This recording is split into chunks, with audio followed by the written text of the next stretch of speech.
The book of Second Thessalonians is a letter written by the Apostle Paul to the church in Thessalonica, a city in the northern region of Greece.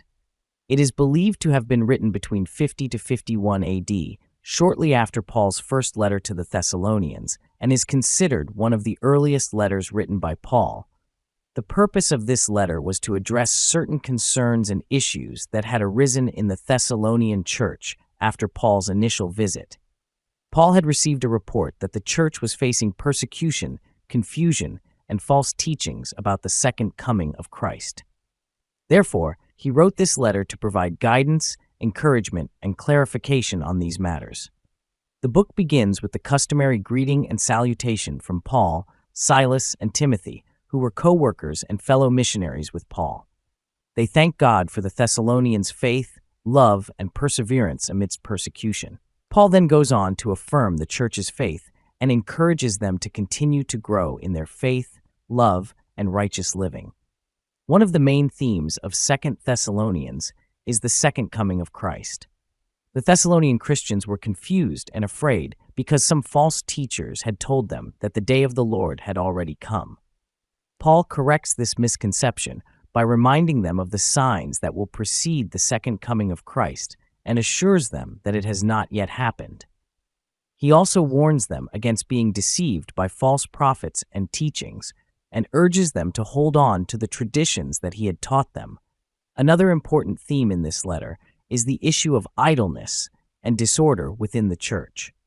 Some members of the Thessalonian church had stopped working, believing that the second coming of Christ was imminent.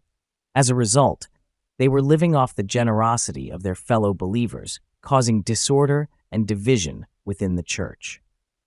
Paul harshly rebukes this behavior and commands that those who are unwilling to work should not eat. He also urges the rest of the church members to work and earn their own living as an example to the idle ones.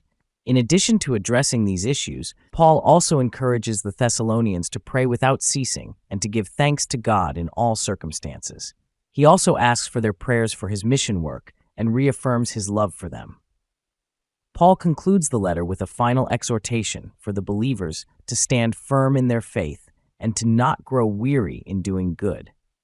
One of the key lessons from 2 Thessalonians is the importance of perseverance in the face of persecution and adversity. Paul uses the example of the Thessalonian church to remind us that even in the midst of trials and tribulations, we must remain steadfast in our faith and continue to serve God faithfully. He also reminds us that our love for God and one another should be evident in our actions, even when facing hardship.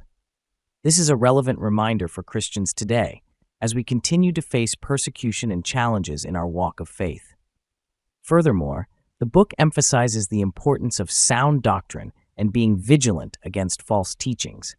Paul warns against being deceived by false prophets and encourages the believers to hold fast to the teachings they had received from him. As Christians, we must constantly examine and test the teachings we receive to ensure that they align with the Word of God. Another significant lesson from 2 Thessalonians is the importance of work and responsibility. Paul reminds us that as Christians, we are called to be productive members of society and to not be idle or dependent on others. We are also called to be generous and to share with those in need, but not to the point of enabling laziness and dependence.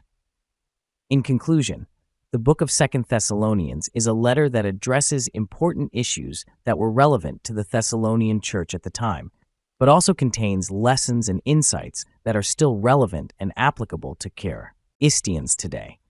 It serves as a reminder of the importance of perseverance, sound doctrine, responsible living, and standing firm in our faith amidst trials and false teachings. And most importantly, it is a call to continue to grow in our love for God and one another as we eagerly await the second coming of Christ.